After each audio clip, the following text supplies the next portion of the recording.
This is Inside Indiana Business Radio for the morning of Thursday, October 19th, 2023. I'm Alex Brown. Kokomo-based Green Cubes Technology this week is marking a decade of its flagship lithium-ion battery platform that has helped the company achieve significant growth, especially since its expansion in the city just 2 years ago. CEO Mike Walsh credits the company's success to the quality of the workforce in Kokomo. We have a ton of engineers on staff, on location in Indiana.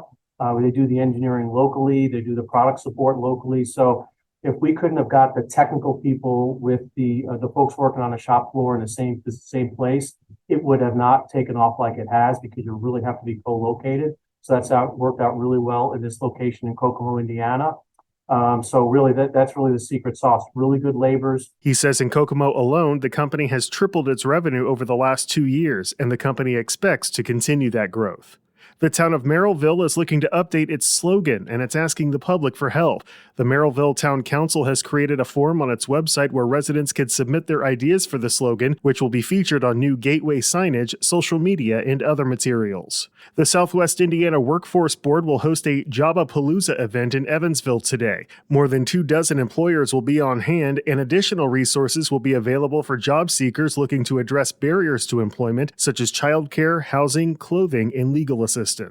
From the number one source for Indiana business news, this is Inside Indiana Business Radio. Whether it's a new hire or a noteworthy promotion, IIB's Bigwigs and New Gigs serves as a platform to promote your team. Our revamped offering includes being featured on both the newly redesigned newsletter and at InsideIndianaBusiness.com. Subscribers to the Business News subscription save $10 off every listing. Plus, you can save $100 by bundling your submission to IIB with the Indianapolis Business Journal or the Indiana Lawyer. More at InsideIndianaBusiness.com. The U.S. Environmental Protection Agency will next month begin the hazardous waste cleanup at the site of a massive industrial fire that took place in Richmond in April. IIB's Kate Sharon has the story. The $2.8 million effort will address various compounds at the site, including material containing asbestos, lead, and antimony. The fire at the former My Way Trading Warehouse, owned by Cornerstone Trading Group LLC, broke out on April 11th and took several days to extinguish. The blaze engulfed the entire building that the city said was stacked wall to wall with plastic materials, as well as containers outside that also contained plastics.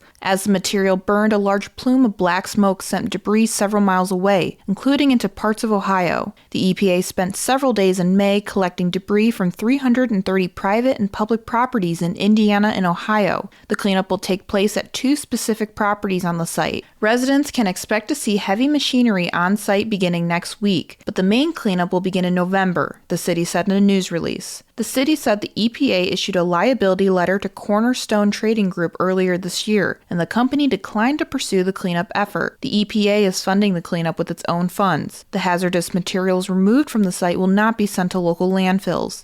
The EPA will transport and dispose of them at, quote, other appropriate hazardous waste facilities at the city's request. Kate Sharon, Inside Indiana Business Radio. Marian University announced Wednesday a new scholarship will cut the cost of an education degree in half. The university said the initiative will give all new full-time students pursuing an education degree a 50% discount on tuition at its campus in Indianapolis and at Marian University's Ancilla College in Plymouth. The Educators for Tomorrow scholarship program will begin in the fall of 2024 and will be automatically applied each year to eligible students. To be eligible, students must be admitted to a 4-year program at the Fred S. Klipsch Educators College, have at least a 3.5 GPA at the time of acceptance, as well as declare and maintain their education major throughout their time at the college.